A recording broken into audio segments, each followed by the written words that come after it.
Hello, everybody. Welcome back. Today we're going to be looking at Unit 8.6, which is all about the molecular structure of acids and bases and relating that to their strength. So let's get started. So we're going to be talking about both acids and bases, but let's cover one thing at a time. And actually, we're going to start off talking about binary acids first. Binary acid, of course, means a compound that has hydrogen and just one other element, like hydrochloric acid, hydrobromic acid, hydrosulfuric acid, hydrogen and one other element. And if you think about it, guys, let's just review the concept of what is a weak acid, what is a strong acid. Remember that it means to be a strong acid. What that means is the hydrogen in that acid readily dissociates. Strong acids are compounds that very readily dissociate, ionize. Okay, so if you think about it, we can relate the concept of strength of an acid to the strength of the bond between hydrogen and that other element. If the bond strength is very low, meaning that the bond between hydrogen and that other element is not very strong, if you think about it, that should make sense to you that if the bond is not very strong, then that hydrogen can easily split off, can easily dissociate. Compounds that have hydrogens that easily dissociate are strong acids. So there's a direct connection there between the strength of the bond between hydrogen and that other element and the strength of the acid. And what determines whether that bond between hydrogen and that element is strong or not is really due to the bond polarity. Remember, guys, that we're just talking about polarity of a one bond, not an entire molecule. If the difference in electronegativity between hydrogen and that other element is relatively large, that means that the bond is a relatively polar bond. Okay, the greater the difference in electronegativities between these two elements, the more polar the bond will be. The more polar the bond is, the stronger the bond is. So if you have a bond between hydrogen and some other element, and it's a relatively polar bond, that's going to make for a stronger bond connection, stronger bond strength, and that is going to result in a weaker acid. Because remember, guys, weak acids are acids where the hydrogen does not dissociate much. So let's just take a look at one family. Okay, these are acids formed between hydrogen and the halogens. All right, and these three boxes, FclBR, this is the same order that they're in on the periodic table. We know, because we are good little AP Chem students and we have our strong acids memorized, we know that hydrochloric and hydrobromic, those are some of our strong acids. We know that HF is not one of those 6 strong acids. And let's think about why. Fluorine is the most electronegative element on the periodic table. That means that the bond between H and F has a fairly big difference in electronegativities, which means that's a pretty polar bond between those two atoms, which means it's a relatively strong covalent bond. And that hydrogen is not going to dissociate very easily, which is why HF is a weak acid. Whereas, look at the acid just underneath it. Chlorine is not as electronegative. That means the bond between H and Cl is not as polar, not as strong. So the hydrogen can dissociate more easily, and even more so in HBr. Okay, this graphic is not showing it, but HI is an even stronger acid than the two above it. Acid strength increases as you go down a column because the electronegativity of those elements bonded to hydrogen is decreasing. So that's just something to think about. And all of this that I've discussed here, this applies to binary acids. What about oxyacids? Okay, acids that have hydrogen. Okay, of course all acids have hydrogen, but that hydrogen is bonded typically to one of our polyatomic ions. Okay, and the first thing that I want to call your attention to, guys, and this is a big misconception, like the acid down at the bottom. Okay, the formula is written like this. Okay, that's perchloric acid. And just based on the way that the formula is written, a lot of students think that that hydrogen must be bonded to the chlorine, and that is not the case. So the first thing that I want you to take away here from this image that you're seeing in front of you is that in an oxyacid, the hydrogen for that acid is bonded to oxygen always. Okay, so for example, if I had nitric acid, okay, the way the formula is written, it looks like hydrogen would be bonded to nitrogen, but that is not the case. If I asked you to draw the Lewis structure, and I'm not drawing in all my lone pairs, shame on me, but nitric acid has a structure like that. The hydrogen in an oxyacid is always bonded to one of the oxygens. Okay, so that's really important that you remember that. Okay, now, if you will look at this image here, we're going from HClO, HClO2, HClO3 to HClO4. Okay, so let me just write those formulas down. I think it's helpful to have those written next to the compounds. And as you can see, all that's happening is we're gaining another oxygen every time we move down. Okay. At the bottom, perchloric acid. Perchloric, hopefully you remember, is one of our 6 strong acids. The other 3 are not in that list. Okay. The other 3 acids displayed here, these are all weak acids. Okay. And I'm going to be even more specific. Weak, weaker, weakest. Okay, and without knowing anything about these acids, can you all tell what must be making that difference? Hopefully you're thinking in your head, okay, it appears that the more oxygens there are in an oxyacid, the stronger the acid, and you're absolutely correct. So let me say that as a definitive statement. In an oxyacid, the more oxygens there are, the stronger the acid. Now, why is that? Well, guys, oxygen is a very electronegative element. Okay, now let's review what that even means. Electronegativity means the ability to attract electrons towards itself. So look at these images, these Lewis structures, and look at the size of that electron density arrow.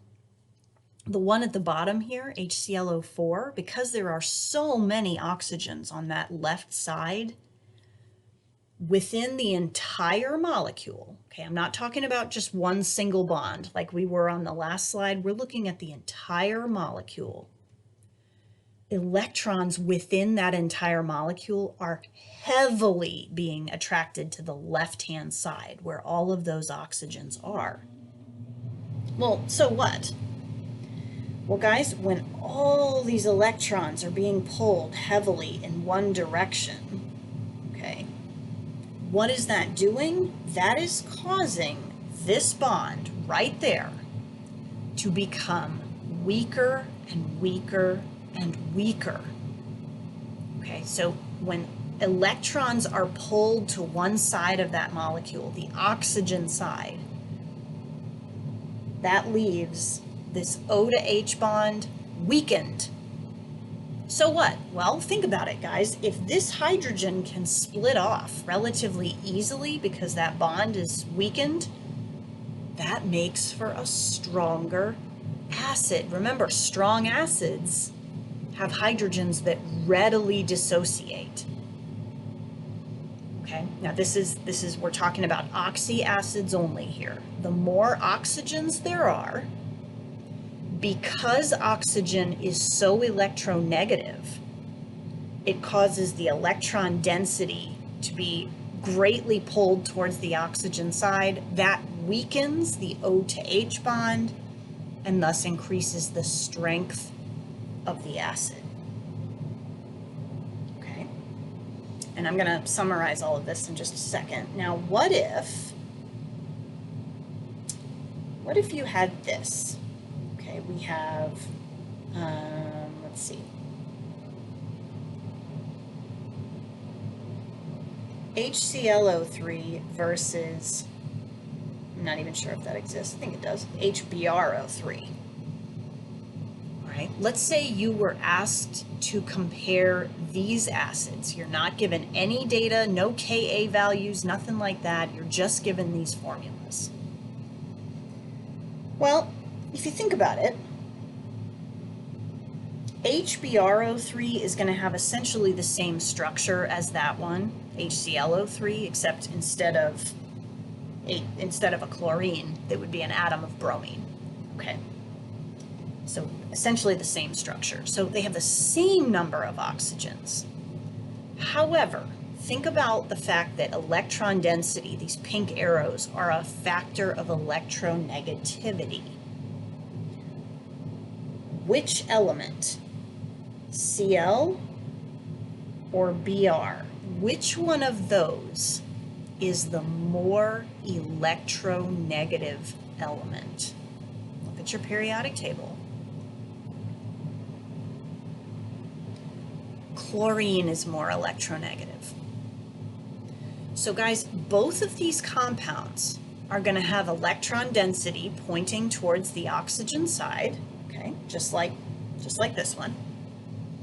But because chlorine is a little bit more electronegative than bromine, this compound is going to have the greater electron density, which means it will be the stronger acid between the two.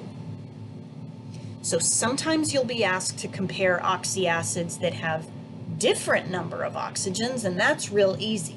The more oxygens there are, the stronger the acid, and you would need to talk about electronegativity and electron density. But if you're comparing two compounds where they have the same number of oxygens, look at what is the only difference. The acid, the oxyacid that has the more electronegative element will be the stronger acid. Okay, so this just summarizes what we just talked about. So let's look at a sample problem, okay? And I'll get it started for you, but then I want you to pause the video and try it on your own. So you are given two acids that look very similar, HOCl, HOBr. You're given their Ka values, and based on that data, you are to answer some of these questions. So pause the video, see how you do. All right. So the first question here says, which of the two acids is stronger? Justify your answer in terms of Ka. Now, this is actually a pretty easy little question, because We know that HOCl is going to be the stronger acid simply because it has the greater Ka value. But just like in the example I just gave you on the previous slide, you actually don't even need those Ka values. You could have figured it out simply based on the fact that Cl is a more electronegative element than Br. But this particular question, they wanted you to justify your answer to make sure that you still understand that a larger Ka means a stronger acid. The next question says, draw the complete Lewis electron dot diagram for the acid. And, oops, hopefully your answer looked like that. They are testing you, ladies and gentlemen, on do you know that the hydrogen is joined to the oxygen? That's really important with an oxyacid. The third and final part of this question gives us another acid, HOI, and asks us to determine if it is stronger or a weaker acid than HOCl. And so this is what I said. HOI is a weaker acid than HOCl because the O to H bond in HOI is stronger than the O to H bond in HOCl. So let's pause there for a minute. Remember that if the bond between the O and the H is stronger, that means that hydrogen is not as likely to dissociate. An acid that has a hydrogen that is not likely to dissociate is a weaker acid. I know this is kind of backwards thinking. Then we have to explain why. How do we know that the O to H bond in HOI is stronger? The lower electronegativity of iodine. Now, why am I focusing on that? Well, similar to the example we did 2 slides back, the only difference between HOI and HOCl is not the number of oxygens. They have the same number of oxygens. So I'm focusing on the only difference, which is iodine versus chlorine. Iodine is a less electronegative element than chlorine. So what? Well, that results in an electron density in the molecule that is less. Okay, HOI is not going to have as big of an electron density arrow as HOCl does. Hence, the O to H bond in HOI is going to be stronger. Okay, the electron density in HOCl is going to be greater. I know that's a little tricky. It's a lot of explaining, a lot of thinking. Okay, now we can of course also talk about bases. And what I've got here, guys, is some Lewis structures of what are called nitrogenous bases. These are all weak bases, okay, and their Kb values are listed over on the right-hand side. And let's say you had a question that said, which of the following amino acids, which of the following bases is the strongest? I mean, they're all weak, but which one is the strongest? Hopefully, you would have picked thymine. Why? Because it has the highest Kb value. It's still a weak acid, but it is the strongest of the group here. And I want you to understand why structurally it is the weakest. All right, let's refresh our memory on what bases do. Bases are proton acceptors or hydrogen ion acceptors. Well, hydrogen ions are, of course, positively charged. So a base that has more negative charge on it, on maybe one particular side, is going to be a base that readily attracts, or more readily than others, attracts that proton.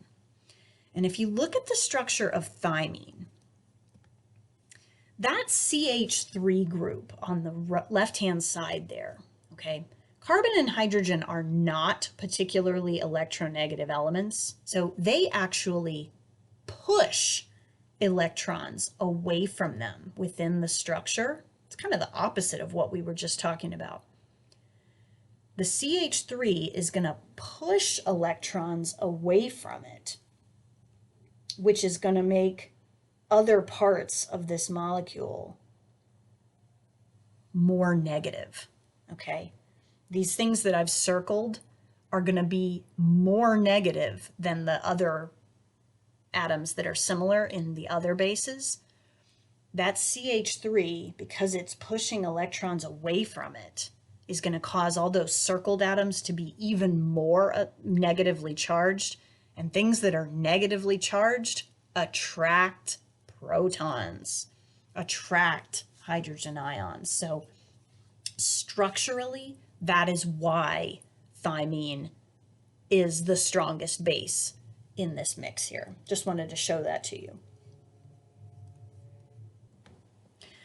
So that's it for today's unit, and I hope you have learned a little something today, and I look forward to seeing you next time.